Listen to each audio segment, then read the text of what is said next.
All right, this is take two of the Everything in Moderation International Edition, episode 12. My internet crapped out. Working on some Verizon issues in the home at the moment. So yeah, we're talking about Islamic banking today. So what is Islamic banking, you ask? Islamic banking refers to finance or banking activities that adhere to Sharia law. What is Sharia law, you ask? Well, it is the canonical law based on the teachings of the Quran, and it's basically like following the Quran in a manner that's like very strict. Um, you see that a lot of like terrorist organizations claim to be like Sharia, but sure that's why like the name, the word Sharia has like a negative connotation in America at least. But it's not. It's not negative. And clearly, you're going to see how Sharia law plays in a banking system and how well it works and actually how beneficial it could be for society. Does anyone Yeah. want to add anything? Well, just to jump in with some context. So, one of the reasons why there is a lot involved in the Middle East with Islamic banking is because ever since what is known as the Islamic Golden Age, uh, every institution has been primarily controlled by religion in that region. So, what am I talking about? What is the Islamic Golden Age? So, that is the age which mathematicians developed algebra, trigonometry, geometry, and that all came out of the Middle East during a period where the caliphate began to be controlled by, this is Abbasid. That was I think you'd call him Sultan at the time of the caliphate. So the reason why it is known as the Islamic Golden Age was specifically because the start of a building called the House of Wisdom, which helped interpret texts into Arabic and Persian. So this helped a lot of big thinkers at the time take from other people's shoulders and start developing different methods. So that's where double entry bookkeeping came into play, and the House of Wisdom really taught uh, the people of Islam that having a religious law like stated to be a lawmaker, you need to be a religious figure. You need to be a lawyer. You need to be at least literate with the religion. It all is about religion in that territory. So that's why you see still the banking institutions remain relatively unchanged, just because a lot of systems there are based in religion. That's a great point you make. I think it's important to bring up the historical aspect of this, and just to relate it more to the contemporary times. Uh, a lot of states in the Middle East right now have extreme or just very strong ties to religion, whether that be in a positive light or negative light. You have Islamic republics in multiple states, such as Afghanistan, Pakistan, Mauritania, and Iran. And now what they're doing, not just culturally, they notice that this can really be beneficial in motivating and moving around the banking system. And why is this important? Why is the Middle East, specifically places like Iran, so prominent right now? It has to do a lot with the oil industry. That's my take on it. So we can delve more into this, but that is one thing that we're looking at, is a connection between religion, the state, culture, and now the economy and how it's being boosted. Oh yeah, that's a good point. Ever since the '60s, actually, the United States has been involved with Islamic banking, and now if you look at the metrics, how much has been made over in the Middle East. It has grown from 2003 from $200 billion to now $4 trillion. So that's a lot from a short period of time, from the 2000s to the 20s. But a lot has happened specifically in that region in that time as well. Just to resound off of that, the biggest thing that Islamic banking has going for it right now is just how fast it's growing. And that's because of the fact that it was largely unorganized until the late 19th century. So the problem is, though, and we will get into this later, that the regulatory bodies that are supposed to regulate um, the banks are not always in agreement. And sometimes some people, like some scholars, interpret the Quran a different way. And then it could change like a whole aspect of the business. So it's a little messy, but in recent years it's definitely gotten better, and there's been more teamwork between the regulatory bodies, and it's obviously with how much it's increased by, as Danny said, it's going well. So my So question for you, Christian, just real yes, quick, is this concern, this conflict between figures in this banking system, is it between the Sunni and the Shiite type of philosophies there are in Islam? Is that the reason why there's a conflict here? it could be. And then it could be just like generally where, like, if you take just to put a really relevant example, like if you take like two socialist people, and you have them both read like one of Karl Marx's works, they both might take it a different way. Some might take it like word for word, but then the other one's like, well, like I don't really think he means that, but And the other guy creates Leninism. yeah. Yeah, I understand. That goes to what you said about certain terrorists who use the Islam or a different religion as a weapon. So Exactly. Like right. it's there are some people that use it as a tool, and when we're talking about terrorists, yes, but the religion itself is inherently a good thing. So just to some key words to know. Mudaraba, it's the partnership and profit in which one partner provides capital and the other provides labor and business expertise.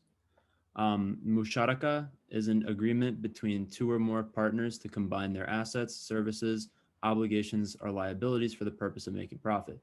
Now, this one's the big one, because this is one of the main principles of Islamic banking is riba. So that's usury, and that's roughly translated as the pursuit of illegal exploitive gains made in business or trade that's not under Islamic law. So then there's bai.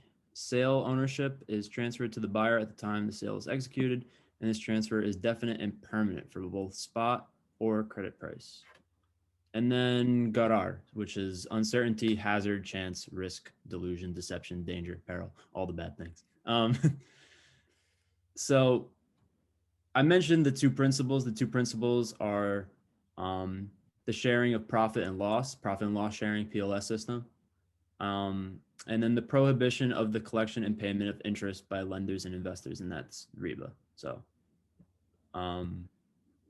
some sort of like transactions that Islamic banks provide are sale, purchase, either cash or credit, loans, and leasing. So their bank, like, you don't have to think of this as some otherworldly thing. It's a bank. It does exactly, not exactly, but it does. You could compare it to the banks of today and the ones that we normally see and use. It's just that interest is absent. And Islamic banks, the big difference is that they deal more in goods and like services rather than money, whereas conventional banks deal more with money to bring about the goods and the services with the who they give loans out to.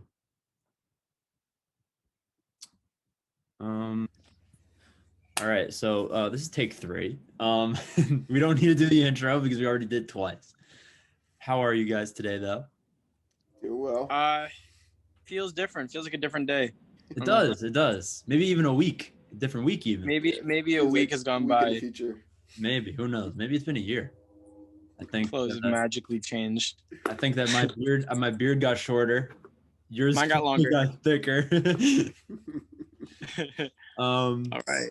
All right. So we left off with Islamic banking. We were discussing that. Basically just like the terms and the history around it. Do we want to touch on anything more before we move on into like the what we're really here for today to talk about it being like an ethical alternative to the conventional banking that we have here? I think we're all Anything good. Okay.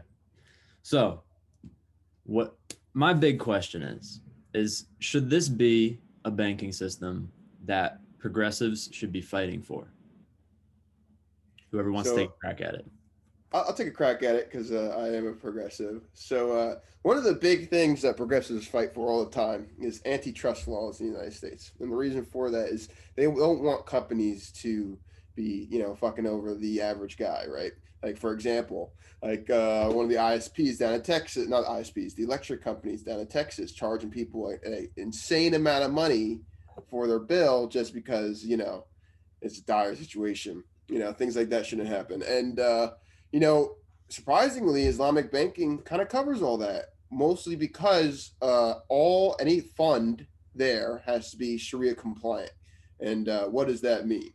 So it can't be a risky bet. It has to be completely transparent. Every fund and any company that the fund invests in has to be completely transparent. They need to have all the details out in front of everybody. So that's something I really like because in our current system, it can be a little weird when trying to invest in a company. They don't disclose everything that's going to happen. So I definitely believe that is a good thing. And also, they don't try to fuck over anybody with interest. Mhm. So it works a little bit differently. So an example of this would be, say, if you want to go buy a car, right, in America, what do you do? In America, you say, oh, this car cost 10,000. Okay, there's going to be interest every year that you're going to pay on it. All right, and then 5 years goes by and you pay it off. Let's just say it ends up being like 15,000. In Islamic banking, you go get a car, and you say this car's 10,000, and the Islamic bank will go up to you and say, okay, we'll do 15,000. All right, but you'll be paying in installments of 250. Now you might be asking yourself, why is that better? Why? I mean, it kind of seems exactly the same in this exact example. The reason why it's better is because you can actually back out of a deal and receive your money back as well. And another good thing is if you were to pay in advance in this, they also give you a reward system. But I wouldn't say that the how they do interest is the cream of the crop when it comes to Islamic banking. I definitely think that the transparency and how they put a lot of pressure on companies to, or any fund to be, less risky is a good thing. I agree. And, one of the things that we may or may not have talked about last week was profit and loss sharing. All of Islamic banks operate on that principle. Um, that's more so for business loans, like when you want to take out a loan to start a business. Obviously, that's, being an entrepreneur here is like something that America was sort of founded on. But now, like to actually become an entrepreneur, there is incredible barriers to entry. Obviously, because most markets are obviously saturated, but that shouldn't mean that the offer shouldn't be like on the table for someone. So, what you see with conventional banks and with giving business loans, they're not always so generous. And if they if they do decide to give you some, you have to have like a perfect credit score. Like you need to have all these great things that might not be attainable, especially if you live in a low income community. So the thing with this in Islamic banking is that if the bank likes your idea, they basically take stock into it, and then whatever profits you make, they get a percentage of it. It's not anything like groundbreaking, but like accordingly too, if you say your business folds, they share some of that loss as well. So it makes it well, one, I think the biggest thing that does is promote community. It promotes like bankers that you can trust and bankers that are interested in developing the economic infrastructure around you. Because obviously, if you create a business, you are helping the economy because you're creating more jobs. So that's what I have to say about that. No, yeah, and my last few cents on both of your statements has to do with agreement as well. Obviously, there are a few elements to it that wouldn't work in the U.S. Which would be denials to certain business that have to do with pork or certain things that aren't allowed, let's say, in Islam.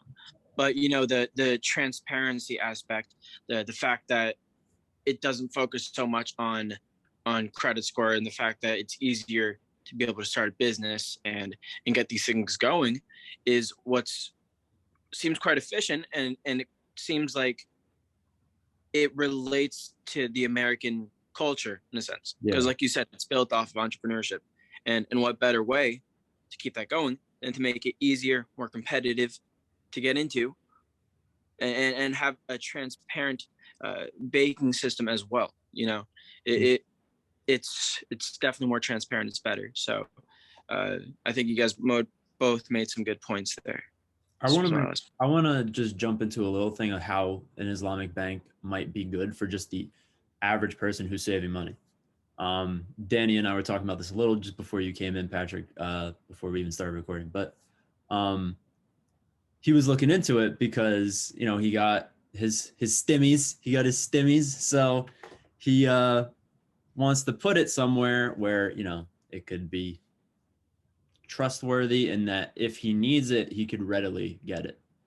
Some things with Islamic banking is that it's a highly liquid bank compared to ours that, trades and makes money off of money. So that's why when we hit the financial crisis in 2008, Islamic banks weren't really affected because they have the money on hand, whereas conventional banks, the ones that we use, tend to not. So that money is there, especially in times of, a short economic depression. You might need funds to do whatever, pay your bills. And if your bank doesn't have that because they were trading their money and all that bullshit, we're not going to get into that because that's a whole Wells Fargo. Yeah. So, we're not naming any names. I don't know what I heard, but I heard something. I think that had something to do with the CCP. I didn't hear anything. Yeah. So, definitely, I think that's an advantage of Islamic banks, is that they are sort of a hedge against inflation and economic downturn. Yeah. I would say a significant con, especially for investors with Islamic banking, is there's significantly less options. Yeah. So, and it's mostly because, it's not really a developed system yet. And it also has a lot to do with, how they screen companies and such things. So, for example, certain investors, like day traders, for example, they want to make their money and get out, right? And if you want to do that, you're going to have to take some risky bets. It's very risky to play the stock market in that way, or you can say the equity market. Mm-hmm. You can't do that with Islamic banking, right? It really isn't a fast money withdrawal system like you can do with day trading. And that's why you're not going to see any day traders trading, Islamic equities. And that is primarily, I would say, the con. Another con could also be how the government itself needs to be more transparent in how they do their business. They don't really, reveal like certain things about their actual finances. So I would like to see the governance system a little updated, especially since there's a lot of factors going into it and a lot of people talking at the table. You know what I mean? You got America, you got the whole European system. They're all trying to get in on this bread over here, but they could definitely significantly change things to the system to make it not as awesome as it is now. I definitely agree with that, because there are I'm reading a book currently about it, and I'm 6 chapters in. They've gone over like 27 different regulatory boards on, just general banking activity, but also like if they're Sharia compliant as well. So there is just, for my liking, there's way too many hands and mouths dipped into this, because there's almost a point where there's too much feedback, and it prevents business from moving along. And I know obviously from the traditional sense, they need to uphold their tradition and why they even started the bank. But where it gets kind of gets slippery is when an Islamic bank in Pakistan is going to operate a lot differently than one that's here. And that's because it's a different market. Pakistan, largely Muslim community.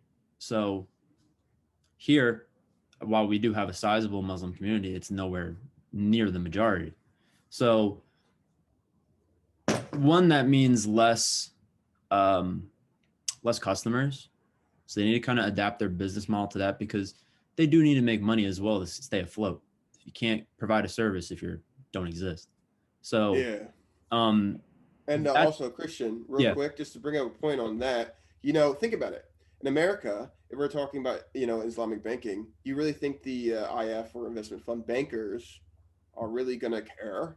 I mean, they're probably not Muslim. They live in America. Yeah. That's just a probability thing right there, and they don't really care about, being Sharia compliant. So then you can have a little hiccups here and there when it comes to this system, especially if you're trading in America. Right. So that also has to do with like the application to the exact government. I mean, the term Islamic banking wouldn't even be applicable to the United States, only because it seems like it's too connected to religion. Not that Islam is bad. No religion is bad in that sense. Just, there's supposed to be this freedom between state and church. Mm-hmm. But to go off of that, I'm curious to see how it could be applicable to the United States and other democracies. Because the way I'm seeing it is I feel like Pakistan and these other countries, which have, maybe in a way, a mixed market economy, it's definitely much more heavily invested by the government. A lot of hands in there, like you said, transparent between the government and them in the way that the government has to know everything. That wouldn't necessarily be the case in the US, is what you're saying? Is that kind of? Yeah. It's just they need to adapt their business model to fit with the country that they're doing business in. So a lot of what happens is like they, instead of conferring with like the Saudi board of like Sharia compliancy, they'll confer with the United States one, because they're probably going to be more lenient to the United States thing than going right at the source. So yeah, that would have to be. Yeah, like you said, due to the market, right? Out of like purely Muslim countries, the UK has a lot of these banks, and they do reasonably well. I don't know, I can't really name names, but from what I've read so far, that's generally been like one of the shining examples of it being applicable outside of a Muslim country. There are 27 of them here in the US, actually. 3 of them are in New York. So wow. Yeah. Yeah,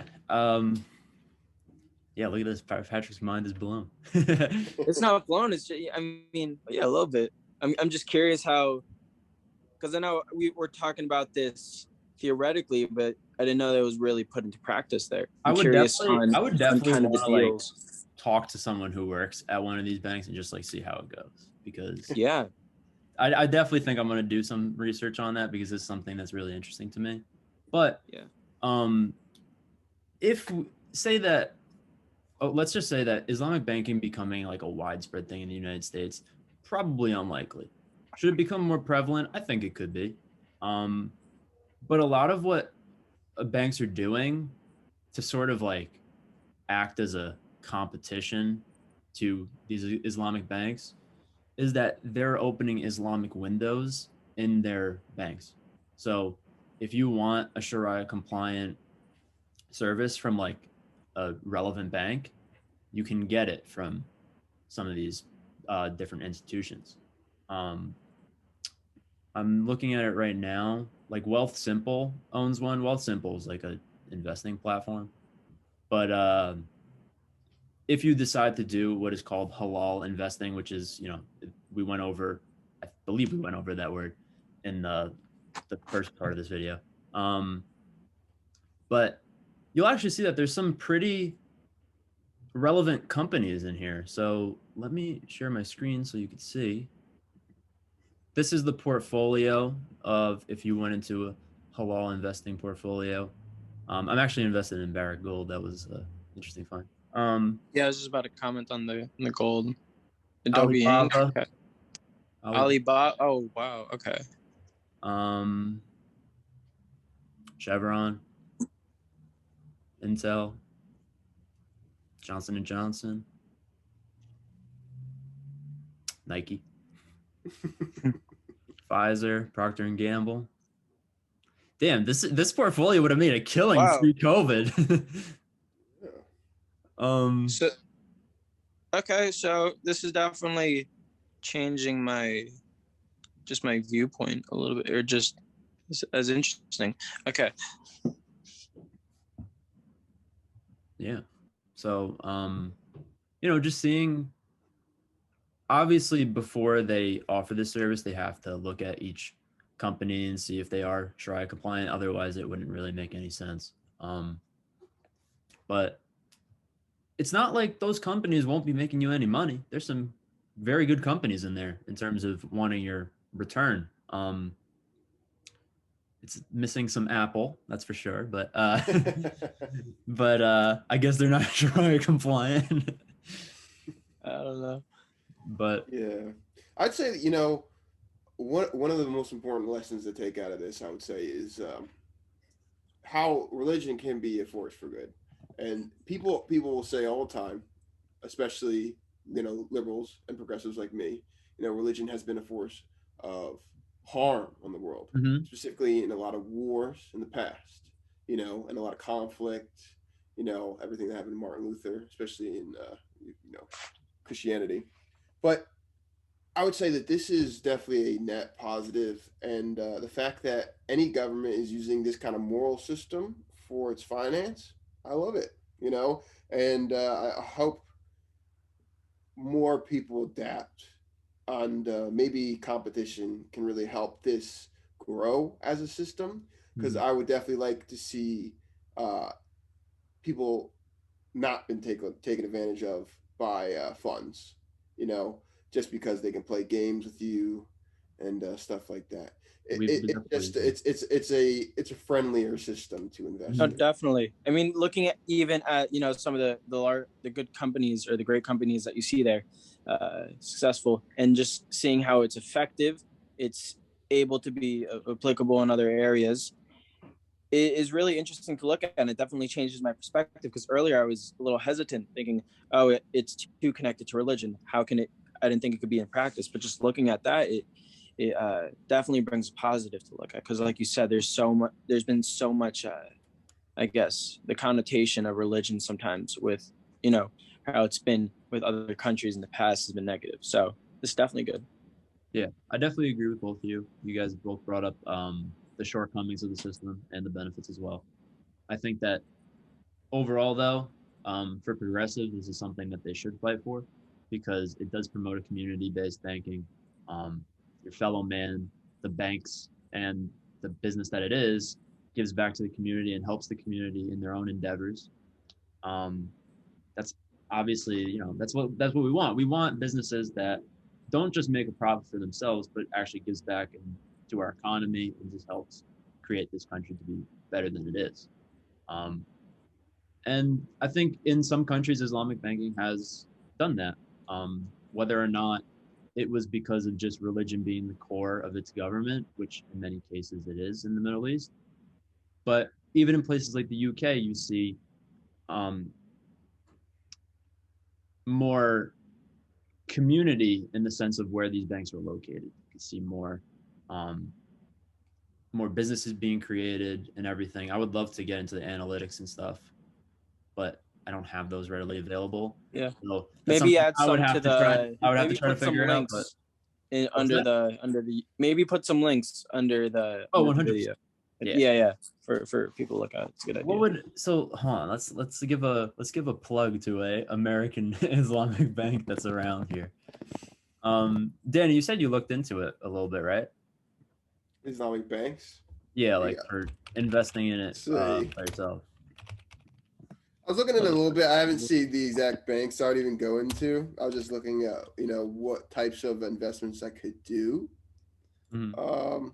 Let's see of an Islamic bank. Alibaba. I'm still thinking about that. Sorry. Yeah, that's a big one for that portfolio. Yeah. Okay, so there's the Bank of Wahir, Amana Mutual Funds Trust. It's a lot of, I would definitely think it's a lot of mutual funds just because of how Islamic banks work. Yeah. It's a Dubai Islamic Bank, JP Morgan. They're technically a Islamic banking system that you could take advantage of. So that's cool. It's it's a little woven into our own economy. So that is something that is, at least I can actually take advantage of That's that. what would make it. That's what would make it the most accessible to average Americans, because people would see Islamic banking and they'd be like, probably not for me. Yeah. But that's why I say it's like a problem with the name almost. That's what I'm thinking. Yeah. In Someone Turkey, would be like, I'm not Islamic. In Turkey, they actually apparently you can't use like the word Islamic like in a business name or something, even though that country is largely Muslim. Yeah, that's what. But instead, the Islamic banks are not in name Islamic banks. They're called special finance houses. So like, if you look at that and you hear that, you're like, ooh, special finance house. Let's check it out because it's like it's special. Yes. But then you go in and you see that. Yep. It's taking shape there. But we'll definitely talk more about this subject in the future because I'm trying to do some research on it and see if I could crank a book out about it. But we'll see. It's tied into so many things right now, so more than I thought. Yeah, it's a lot more accessible than most people probably think it is. Mm-hmm. So thank you guys for coming. Thanks you for trying and being patient with me with my dog internet. No worries.